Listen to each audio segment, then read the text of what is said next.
What is up, my friends? Man, it feels weird to say that. It's been such a long time since I really made a video, and it's just been a really tough time. It's been a lot of stuff that had happened over the past month, both physically, mentally for me. I just haven't been there, and there were a lot of stuff I wanted to make videos on and put the videos out, but I just felt drained after everything, and I feel like I'm in a good place now where I'm able to come back. So without further ado, let's just get into this. I'll make another video talking about all that shit as well, but for now, let's just get into this video that is Escape Room Ending Explained. So Escape Room is basically a movie that I think happens when the Google algorithm takes everything that's popular over the past decade and says, let's make a horror movie out of things like this. So that includes things like Saw, Hostel, and of course escape rooms, which are pretty popular in my area. I don't know if at your area they have popular escape rooms. And then it's like, okay, and let's make it as low budget as we can, but let's make it something cool as well. And there is also a movie called Escape Room in 2017, so the algorithm put that in as well. Anyways, this movie basically deals with a group of strangers who are invited to be in one of the most immersive, newest, high-tech escape rooms ever built. But it turns out that these traps and these escape rooms are actually real, and they have to really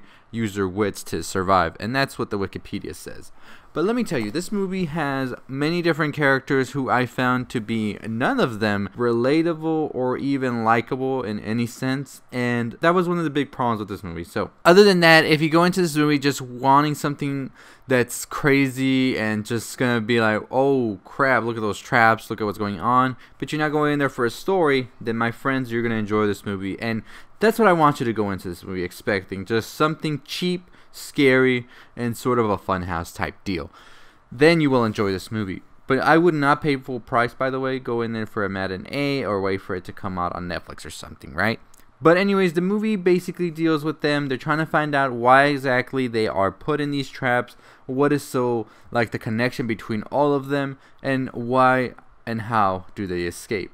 So throughout the movie, in each trap, we see one of the members die, and then we find out towards the end that they are actually all connected in a way because they all have suffered through traumas that they should have died from, and they have become the odd, basically. And so what these people who made these escape rooms are doing is trying to see if that will lead on to them surviving these escape rooms, which are pretty hard to escape. And the most fucked up part about it all is that they are actually betting on who's going to survive or not. It's a lot of like rich elitists doing this. And so at the end of the movie, we only have two characters survive, and that is Zoe and Ben, I believe. I think that's their name. I'm sorry, I forgot their names because I saw this movie about a week ago. And they are ultimately the ones that survive. Zoe survives the last trap that they were in, because Ben thought that Zoe was dead because there was like a big like gas leak and all of this, but she had actually found an oxygen mask, so she survived. Ben makes it to the end, and the creator or supervisor, I believe, is like, yeah, nobody makes it to the end because, yeah, those are the rules how we play. And he tries to kill Ben, but ultimately Zoe comes, she kills him, and then they make a run for it. Now, they try to get the police to come and find out what's going on, but once the police arrive, there is nothing to be found, and then that's it. Yeah, I thought that was it as well. But no, that movie actually continues for another 10 minutes, which I found to be a little more of a sort of like, oh, that would have been a crazy-ass ending, like nothing this exists. Maybe it was all in your head, or what is going on. But no, the movie continues, and Zoe tells Ben, we have to get to the bottom of this. We have to go find the building where all of this started. Let's go. So setting up a sequel, and then we see a sort of like plane falling down, and it looks like it's another escape room.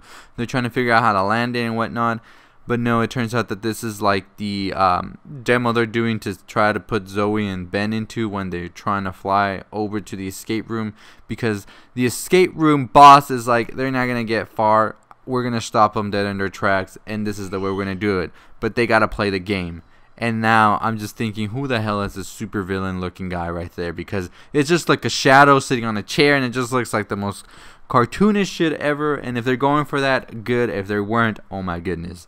But anyways, basically the escape rooms were just built, and they're built for entertainment, for rich people to see people who survived really fucked up situations that they weren't supposed to survive, and maybe they have some luck to them, so that's why they're put in these situations where they need all the luck they can have, because that's the only way to survive. So pretty much that is what Escape Room is, and it's setting up a sequel, of course. Post-credit scene is already telling you it's going to take place in a plane, and I feel like this movie might make bank, because I think it's one of those movies that is just pure fun, like entertainment, and not to be taken seriously. And it also wouldn't make bank because it's kind of garbage at the end of the day.